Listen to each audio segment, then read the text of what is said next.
Hi, this is Bill, and this is going to be a box opening and initial thoughts on the M.Rage available from Hobby King. I believe it comes to about $100 shipped through the U.S. Warehouses, and this is actually a 1/10 scale mini touring car. It's pretty much about the same size for most of the Tamiya minis that are on the market.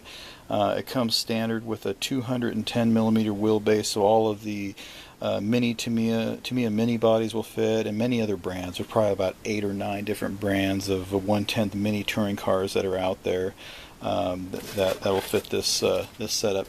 This car is actually a rebrand of the Nanda NRX 12, where the NRX 12 is a 1/12 touring car. So it is in fact the same car. I've actually already reviewed the Nanda, and what I'm going to do here is try to open up the box here and just kind of confirm that most of the parts or really all the parts are the same, and that's pretty much all we're going to do here. They have changed the rebranding from Nanda, from the NRX 12 to the M.Rage here, so you do get a nice decal sheet with all the M.Rage and the Basher BSR Racing logos from Hobby King. And you've got a really nice color manual for the instructions. This is a full kit. I was able to modify my NRX 12 kit, and I extended the wheelbase from 210 to around 220 millimeters, and I was able to fit some 225 millimeter bodies, or a 225 millimeter body on my car. The instructions that I see here are page for page, pretty much identical with the build for Nanda. Pretty much all they did here is they pretty much just changed the branding from Nanda over to M.Rage is all I'm seeing. BSR Racing, excuse me. The car does have many optional parts that are available through Nanda that are also compatible with the 10 scale car. I've been able to take advantage of that. It comes with a nice Lexan body here that's based off of like a Suzuki Swift. Also has a nice decal sheet for the body as well. I noticed that this decal, these curves, it had to kind of work yourself real carefully to get kind of the bubbles and wrinkles out, and just something to keep in mind. You get the same identical foam bumper and antenna. These wheels are not mounted, so you'll want to make sure and glue these on. The tires that came with the car were okay. They definitely got decent traction when I tested these with the NRX 12 that I purchased before, and the tires didn't last an extraordinarily amount of long time, but they're pretty decent. Let's see, we got the diffs are already rebuilt here. This is the same setup as the Nanda. These are plastic diffs. One thing that I did was I actually upgraded mine. I went ahead and put a front spool on mine, and then I also upgraded the bevel gear diffs. So the bevel gear diffs that come with this kit are actually plastic, and you can get metal bevels. I was actually able to get those Nanda parts. There are many different distributors for Nanda parts. I don't think Hobby King has them right now, but I'll make sure and post links on the review thread. If you click on the description to this video, I'll have more updated information where you can get additional upgrades. This is the standard Servo Saver. I chose not to use this. I wasn't particularly happy with it. I went with a standard or a solid aluminum servo arm.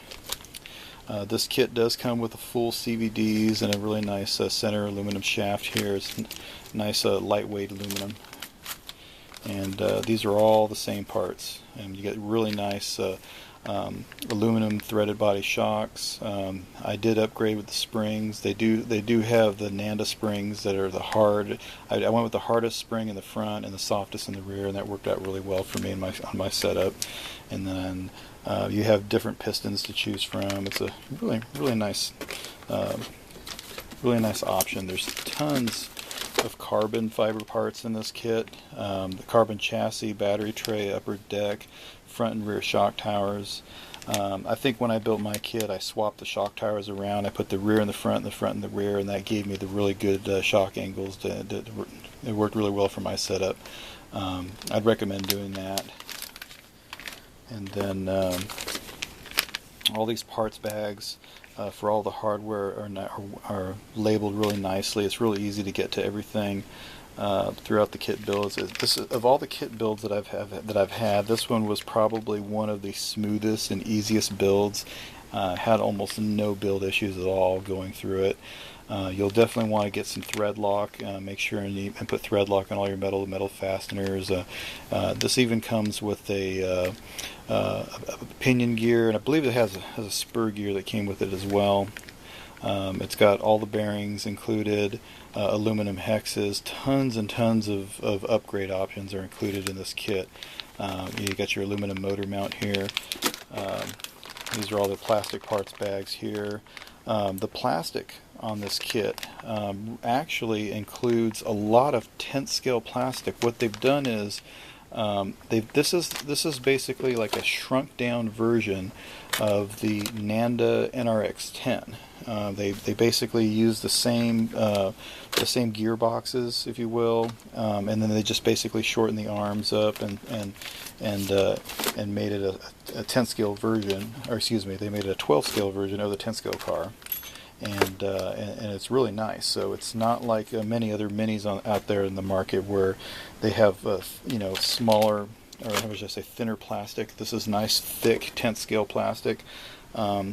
I've been racing my Nanda NRX 12, which is the rebrand of the same car, for almost about a year and a half now, and I've banged that car up into walls, crashed into other cars on the track, and it has seen quite its share of abuse, and I have yet to break a single plastic part other than the bevel gear inside the front diff, and that was only because I upgraded the front diff to a spool, and so the spool is less forgiving when you hit parts.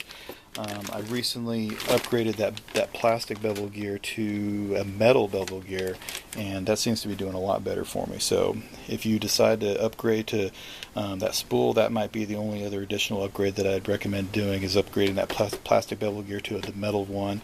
Like I said earlier, I'll go ahead and post the links to those other upgrade options later. But as it stands right now, what I'm seeing here is dead on 100% rebrand of the Nanda, and part for part everything's there. And of all the minis that I have personally tested, I think I've tested probably 5 or 6 different minis from different brands on the market.